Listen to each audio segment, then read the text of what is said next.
안녕하세요. 지식과 지혜를 나누는 채널에 오신 여러분을 진심으로 환영합니다. 오늘 우리가 함께 나눌 이야기는 어쩌면 우리 삶의 가장 근본적인 질문에 대한 답을 찾아가는 여정이 될 것입니다. 우리는 모두 무언가를 숭배하며 살아갑니다.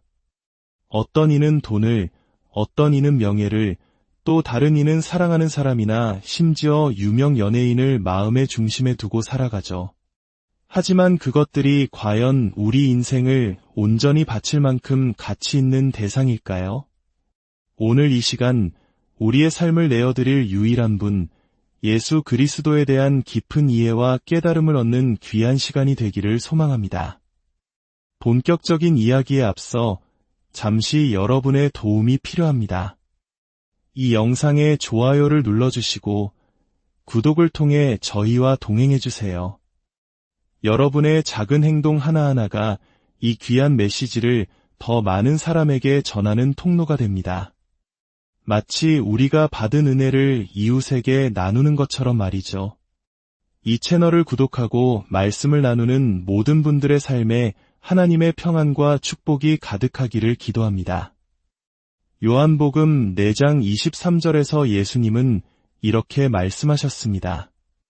아버지께 참되게 예배하는 자들은 영과 진리로 예배할 때가 오나니 곧 이때라. 아버지께서는 자기에게 이렇게 예배하는 자들을 찾으시느니라. 예수님께서는 참된 예배자에 대해 말씀하셨습니다. 이 말씀은 뒤집어보면 거짓된 예배자도 존재할 수 있다는 뜻이겠지요. 그리고 놀랍게도 하나님 아버지께서는 바로 그 참된 예배자를 지금도 애타게 찾고 계십니다. 하나님께서 찾으시는 사람은 세상에서 가장 말을 잘하는 웅변가도, 가장 카리스마 넘치는 지도자도, 가장 부유한 재력가도 아니었습니다. 심지어 소셜미디어에서 가장 많은 팔로워를 가진 사람도 아니었죠. 하나님은 오직 진정한 예배자를 찾으십니다. 혹시 이렇게 생각하실지 모르겠습니다. 저는 예수님을 따르지만 예배를 그렇게 잘 드리는 사람은 아닌 것 같아요. 하지만 그렇지 않습니다. 놀랍게도 우리 모두는 이미 놀라운 예배자입니다. 예배란 본질적으로 우리가 가장 가치 있다고 여기는 것을 드러내는 행위이기 때문입니다. 예를 들어 볼까요?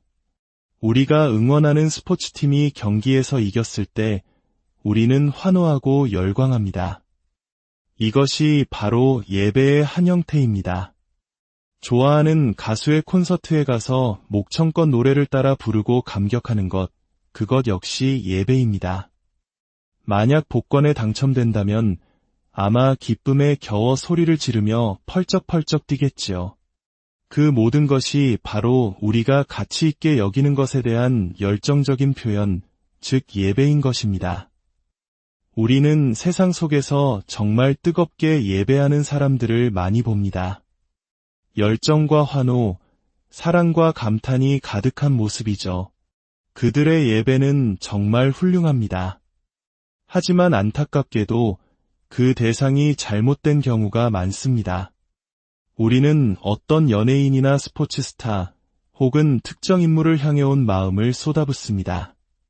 물론 그들이 나쁜 사람이라는 뜻은 아닙니다.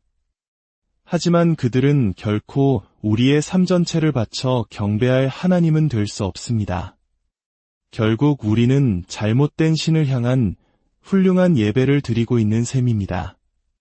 문제는 때때로 교회 안에서는 정반대의 현상이 일어난다는 것입니다. 세상에서는 잘못된 신을 뜨겁게 예배하지만 교회에서는 선하신 하나님을 향한 미지근한 예배를 드리고 있는 것은 아닐까요? 오늘 교회에 오셔서 약 20분간 찬양하는 시간이 있었을 겁니다. 스스로에게 한번 질문해 보십시오. 나는 그 시간 동안 하나님의 임재를 경험했는가? 그분의 어떠하심을 찬양하고 그분이 행하신 일에 감사하며 내 마음 깊은 곳에 사랑을 진심으로 표현했는가? 아니면 조금 늦게 도착해서 그저 밴드가 노래하는 것을 지켜보기만 했는가? 예수님께서도 이 문제를 정확히 지적하셨습니다. 마태복음 15장에서 이사야 선지자의 말을 인용하며 이렇게 말씀하셨죠. 이 백성이 입술로는 나를 공경하되 마음은 내게서 멀도다. 그들의 예배는 헛되도다. 입술로만 드리는 예배, 마음이 떠나버린 예배는 공허한 연극과 같다고 하셨습니다. 오늘 저는 우리가 다시 한번 하나님께 진정한 예배를 드릴 수 있도록 마음을 준비하는 데 도움을 드리고 싶습니다. 시편 100편에 나오는 다윗의 고백으로 우리의 마음 문을 함께 열어보겠습니다. 온 땅이여 주님께 환성을 올려라. 기쁨으로 주님을 섬기고 환호성을 올리면서 그분 앞으로 나아가거라. 너희는 주님이 하나님이심을 알아라. 그분이 우리를 지으셨으니 우리는 그분의 것이요 그분의 백성이며 그분이 기르시는 양떼다. 감사의 노래를 부르며 성문으로 들어가고 찬양의 노래를 부르며 뜰 안으로 들어가거라. 주님께 감사하고 그 이름을 찬양하여라. 주님은 선하시며 그분의 인자하심은 영원하고 그분의 성실하심은 대대에 이른다. 아멘. 진정한 예배자는 어떤 모습일까요? 성경을 통해 우리는 진정한 예배자의 세 가지 특징을 발견할 수 있습니다. 첫째, 진정한 예배자는 경외함으로 예배합니다. 히브리서 12장 말씀입니다. 그러므로 우리가 흔들리지 않는 나라를 받았은즉 은혜를 받자. 이로 말미암아 경건함과 두려움으로 하나님을 기쁘시게 섬길지니 우리 하나님은 소멸하는 불이심이라. 여기서 경건함과 두려움, 즉 경외함으로 예배하라고 말합니다. 그런데 오늘날 우리는 경외라는 단어의 무게를 너무 쉽게 희석시켜 버렸습니다. 우리는 맛있는 음식을 먹고 경이로운 맛이야 라고 말하고 멋진 영화를 보고 정말 경외감이 드는 작품이야 라고 쉽게 말하곤 합니다. 하지만 그런 것들은 결코 경외의 대상이 될 수 없습니다. 성경에서 말하는 경외함, 헬라어로 포보스는 공포라는 단어의 어원이기도 합니다. 이것은 하나님의 능력과 거룩하심에 대한 존경심 가득한 두려움을 의미합니다. 이 세상에 진정으로 경외로운 분은 오직 하나님 한 분뿐이십니다. 그랜드 캐년의 장엄함이나 제주도 바다 위로 떠오르는 일출의 아름다움을 보며 우리는 경외감의 편린을 맛볼 수 있습니다. 갓 태어난 아이의 생명을 보며 경이로움을 느끼기도 합니다. 하지만 생각해 보십시오. 창조된 피조물을 보고도 이런 감정을 느낀다면 그것들을 말씀 하나로 지으신 창조주 하나님 앞에서는 얼마나 더 큰 경외감을 가져야 하겠습니까? 그렇다면 우리는 어떻게 경외함으로 예배할 수 있을까요? 시편 95편은 이렇게 노래합니다. 오라, 우리가 굽혀 경배하며 우리를 지으신 주님 앞에 무릎을 꿇자. 그렇습니다. 무릎을 꿇는 것입니다. 하나님의 임재 앞에서 나 자신을 낮추는 행위는 역설적으로 내 안에서 하나님을 가장 높이는 상징적인 표현입니다. 하나님은 우리가 높여드리지 않아도 이미 가장 높은 곳에 계시지만 이 행위는 내 삶의 왕좌에 하나님을 모시는 나의 고백이 되는 것입니다. 동방박사들이 아기 예수님께 엎드려 경배했고 베드로가 예수님을 만났을 때 그 발 앞에 엎드렸습니다. 성경은 마지막 날에 모든 무릎이 예수님 앞에 꿇게 될 것이라고 말씀합니다. 언젠가 천국에서 할 일이라면 지금 여기서부터 시작하는 것이 지혜가 아닐까요? 둘째, 진정한 예배자는 자유함으로 예배합니다. 이것은 우리가 예배 중에 모든 것을 내려놓고 때로는 아이처럼 기뻐하고 즐거워하는 것을 의미합니다. 하나님을 잘 모르는 사람이 본다면 저 사람 왜 저렇게까지 하나 싶을 정도로 말입니다. 사무엘하 6장을 보면 다윗 왕이 하나님의 궤가 다윗성으로 돌아오는 것을 보고 너무나 기뻐서 힘을 다하여 춤을 추었다고 기록되어 있습니다. 하나님의 궤는 당시 지상에서 하나님의 능력과 임재의 중심이었습니다. 그 궤가 마침내 예루살렘으로 돌아오자 왕이라는 체면도 있고 미친 사람처럼 춤을 추며 하나님을 찬양한 것입니다.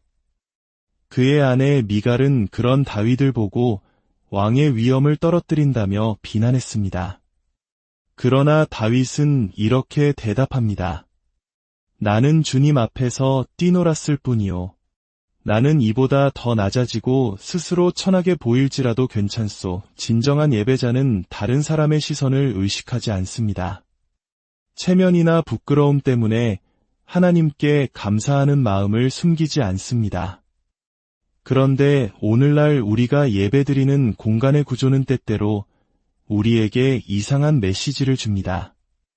앞에 큰 무대가 있고 조명이 무대 위 사람들을 비추고 우리는 모두 그 무대를 향해 앉아 있습니다. 마치 무대 위의 찬양팀이 주인공이고 회중인 우리가 관객인 것처럼 느껴지기 쉽습니다.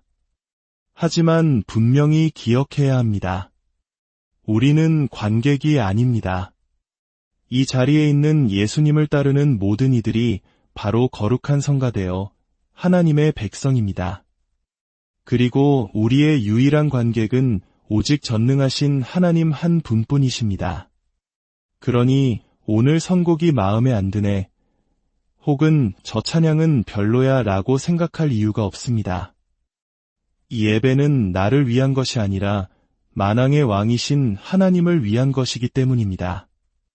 주위 사람이 어떻게 생각할까 걱정하지 마십시오. 그들은 우리의 관객이 아닙니다. 온 우주를 창조하신 하나님이 당신의 찬양을 기다리고 계십니다. 셋째, 진정한 예배자는 친밀함으로 예배합니다. 시편 27편 4절에서 다윗은 이렇게 고백합니다. 내가 주께 바라는 한 가지 일, 그것을 구하리니 곧 내가 내 평생에 주의 집에 살면서 주의 아름다움을 바라보며 그의 성전에서 사모하는 그것이라. 이스라엘의 왕이었던 다윗은 하나님께 무엇이든 구할 수 있었지만 그가 구한 것은 오직 단 한 가지였습니다. 바로 하나님의 임재 안에서 그분과 깊은 교제를 나누는 것이었습니다. 이것이 바로 친밀함입니다. 우리가 누군가를 사랑할 때 그 사람에 관한 정보를 아는 것과 그 사람을 인격적으로 아는 것은 완전히 다릅니다. 저는 제 아내가 책을 읽을 때 머리카락을 귀 뒤로 넘기는 습관을 사랑하고 아이들을 위해 기도하는 모습을 사랑합니다.